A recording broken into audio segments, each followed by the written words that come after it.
BJP ಅಲ್ಲಿ ಹೋರಾಟಗಾರ ಮೇಲೆ ಕೇಸ್ ಮಾಡಿದ್ದಾರೆ ಸರ್. ಹೋರಾಟಗಾರ ಮೇಲೆ ಕೇಸ್ ಮಾಡಿದ್ದಾರೆ. ಮುಖ್ಯಮಂತ್ರಿಗಳು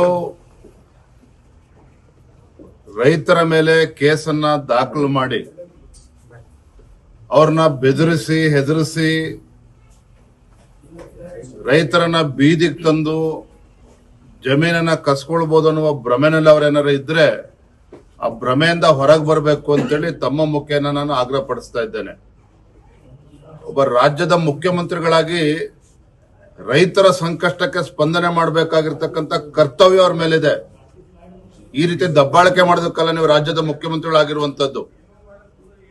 ಹಾಗಾಗಿ ಈಗಲೂ ಕೂಡ ಕಾಲ ಮಿಂಚಿಲ್ಲ, ಜನ ಬೀದಿಗಿಳಿದಾಗಿದೆ. ಇವತ್ತು ಬಿಡದಿ ವಿಚಾರದಲ್ಲಿ ಟೌನ್ಶಿಪ್ ಬಗ್ಗೆ ತಲೆ ಕೆಡಿಸ್ಕೊಳ್ದೇನೆ ಉತ್ತರ ಕರ್ನಾಟಕದ ಅಭಿವೃದ್ಧಿ ಬಗ್ಗೆ ತಲೆ ಕೆಡಿಸ್ಕೊಳ್ಳಿ.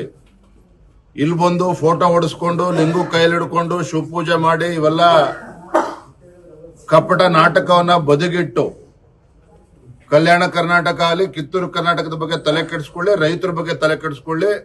ರೈತರ ಇವತ್ತು ಆದ್ಯತೆ ರಾಜ್ಯದ ಮುಖ್ಯಮಂತ್ರಿಗಳಿಗೆ ಕಾಂಗ್ರೆಸ್ ಸರ್ಕಾರಕ್ಕೆ ಆಗ್ಬೇಕೇ ವಿನಃ ಟೌನ್ಶಿಪ್ಗಳಲ್ಲ. ಟೌನ್ಶಿಪ್ ಅಗತ್ಯತೆ ಇದೆಯಾ? ಖಂಡಿತ ಅಗತ್ಯತೆ ಇದೆ. ಆದ್ರೆ ರೈತರ ಜಮೀನನ್ನ ಕಸ್ಕೊಂಡ್ ಮಾಡೋದಕ್ಕೆ ಸಾಧ್ಯ ಇಲ್ಲ.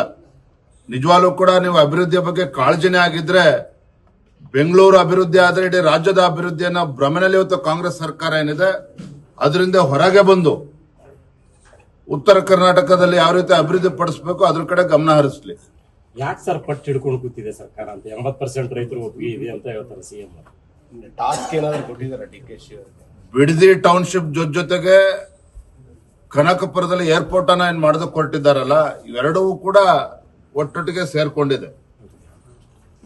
ಮತ್ತೆ ಡಿ.ಕೆ. ಶಿವಕುಮಾರ್ ಅವರು 100 ಎಕರೆ ಅಲ್ಲ 1000 ಎಕರೆ ಜಮೀನನ್ನ ಅಲ್ಲಿ ಇದೆ ಅನ್ನೋ ಚರ್ಚೆಗಳು ಕೂಡ ಅಲ್ಲಿ ಜನಸಾಮಾನ್ಯರು ಇವತ್ತು ಮಾತನಾಡ್ತಾ ಇದ್ದಾರೆ.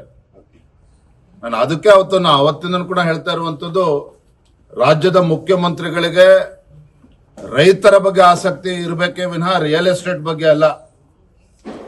ರಿಯಲ್ ಎಸ್ಟೇಟ್ ಬಗ್ಗೆ ಮರೆತು ರೈತರ ಬಗ್ಗೆ ಆಲೋಚನೆ ಮಾಡಿದ್ರೆ ಬಹುಶಃ ಇವತ್ತು ಬಿಡದಿನಲ್ಲಿ ರೈತರು ಬೀದಿಗಿಳಿದು ಹೋರಾಟ ಮಾಡುವಂತ ಪರಿಸ್ಥಿತಿ ನಿರ್ಮಾಣ ಆಗ್ತಾ ಇರಲಿಲ್ಲ. ರಾಜ್ಯದ ಅಭಿವೃದ್ಧಿ ಅಲ್ಲ, ಅವರ ಅಭಿವೃದ್ಧಿಗೋಸ್ಕರ. ಖಂಡಿತ ರೀ, ನಿಮ್ಗೆ ಏನೋ ಅನುಮಾನ ಬೇಡ ಅಂದೆ. ಮುಖ್ಯಮಂತ್ರಿಗಳ ಆದ್ಯತೆ ಏನು ಅಂತೇಳಿ ಇದ್ರಲ್ಲೇ ಗೊತ್ತಾಗ್ತದೆ. ಮುಖ್ಯಮಂತ್ರಿಯಾಗಿ ಅಧಿಕಾರ ಸ್ವೀಕಾರ ಮಾಡ್ಕೊಳ್ತಿದ್ದಂಗೆ ಬಿಡದಿ ಟೌನ್ಶಿಪ್ ನೆನಪಾಗ್ತದೆ. ಮುಖ್ಯಮಂತ್ರಿಗಳಾಗಿ ಅಧಿಕಾರ ಸ್ವೀಕಾರ ಮಾಡ್ಕೊಳ್ತಿದ್ದಂಗೆ ಕನಕಪುರದಲ್ಲಿ ಏರ್ಪೋರ್ಟ್ ಬಗ್ಗೆ ತಲೆ ಕೆಡಿಸ್ಕೊಂಡಿದ್ದಾರೆ. ನಾನು ಇದ್ರ ಬಗ್ಗೆ ಮುಖ್ಯಮಂತ್ರಿಗಳ ಪತ್ರವನ್ನು ಕೂಡ ಬರೆಯೋನಿದ್ದೇನೆ. ಇವತ್ತು ನಿಜವಾಗ್ಲೂ ಕೂಡ ಏರ್ಪೋರ್ಟ್ ಆಗ್ಬೇಕಾದ್ರೆ ಬೆಂಗಳೂರು ಮತ್ತೆ ತುಮಕೂರು ಆಜುಬಾಜಿನಲ್ಲಿ ಆಗ್ಬೇಕಾಗ್ತದೆ. ಉತ್ತರ ಕರ್ನಾಟಕಕ್ಕೂ ಕೂಡ ಇದರಿಂದ ಲಾಭ ಆಗ್ತದೆ. ಸೊ ಏರ್ಪೋರ್ಟ್ ಅಲ್ಲಿ ಶಿಫ್ಟ್ ಆದ್ರೆ ಆಟೋಮೆಟಿಕ್ ಆಗಿ ಬಿಡದಿ ಬಗ್ಗೆನೂ ಕೂಡ ಆಸಕ್ತಿ ಕಡಿಮೆ ಆಗ್ತದೆ ಮುಖ್ಯಮಂತ್ರಿಗಳಿಗೆ. ಪತ್ರ ಕೂಡ ಬರೆದಿದ್ರು ಡಿ.ಕೆ. ಶಿವಕುಮಾರ್ ಅವರು ಮಧ್ಯಸ್ಥಿಕೆ ವಹಿಸಿ ಅಂತ. ಸೊ ತಾವೇನಾದ್ರೂ ಕೇಂದ್ರ ನಾಯಕರಿಗೆ ಯಾವ್ದ್ರ ಬಗ್ಗೆ ಮಧ್ಯಸ್ಥಿಕೆ ವಹಿಸಿ? ಬಿಡದಿ ವಿಷಯದಲ್ಲಿ ಮುಖ್ಯಮಂತ್ರಿಗಳು ಮೊದಲು ಅವರ ಆದ್ಯತೆಯನ್ನ ಸ್ಪಷ್ಟಪಡಿಸಬೇಕು.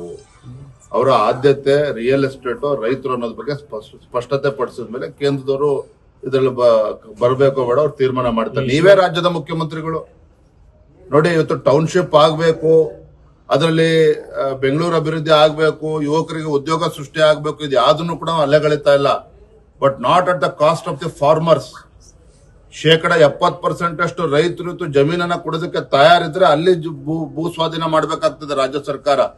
ಈ ರೀತಿ ದಬ್ಬಾಳಿಕೆ ಮಾಡಿಕೊಂಡು ಗುಂಡಾಗರ್ದಿ ಮಾಡಿಕೊಂಡು ಗುಂಡಾಗಳನ್ನ ಬಿಟ್ಟು ರೈತರನ್ನ ಬೆದರಿಸಿ ಈ ರೀತಿ ಮಾಡೋದಕ್ಕೆ ಸಾಧ್ಯ ಇಲ್ಲ. ಎಚ್ಚೆತ್ತುಕೊಳ್ಬೇಕು ರಾಜ್ಯದ ಮುಖ್ಯಮಂತ್ರಿಗಳು. ಬಿಜೆಪಿ ಏನು ಹೋರಾಟ ತಗೊಳ್ತದೆ ವಿಚಾರ?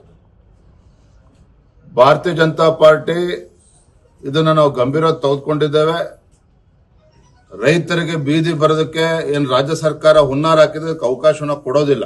ಖಂಡಿತ ನಾವು ರೈತರ ಪರವಾಗಿ ನಾವು ಇರ್ತೇವೆ. ಖೈದಿಗಳು ನಿನ್ನೆ ಮಧ್ಯರಾತ್ರಿ 3 ಗಂಟೆಗೆ ಲಾಕಪ್ ನಿಂದ ಎಸ್ಕೇಪ್ ಆಗಿದ್ದಾರೆ. ರಾಜ್ಯದ ಗೃಹ ಸಚಿವರಾಗಿರುವಂತಹ ಪ್ರಿಯಾಂಕಾ ಖರ್ಗೆ ಅವರು ಸದ್ಯ ಈಗ ಅಮೆರಿಕ ಮತ್ತೆ ಇರಾನ್ ಮಧ್ಯೆ ಯುದ್ಧ ನಡೀತಾ ಇದೆ, ಅದ್ರ ಬ್ಯುಸಿಲಿ ಇದ್ದಾರೆ. ಸೊ ಆದಷ್ಟು ಬೇಗ ಅದನ್ನ ಇತ್ಯರ್ಥ ಮಾಡಿ ತಮ್ಮ ಜಿಲ್ಲೆ ಮತ್ತು ತಮ್ಮ ಇಲಾಖೆ ಬಗ್ಗೆ ಗಮನ ಹರಿಸಬೇಕು ಅಂತೇಳಿ ನಾವು ವಿನಂತಿ ಮಾಡ್ತೇವೆ. Thank you. ನ್ಯೂಸ್ ಫಸ್ಟ್ ನಿರ್ಭೀತಿಯಿಂದ ನಿಮ್ಮ ಪರವಾಗಿ.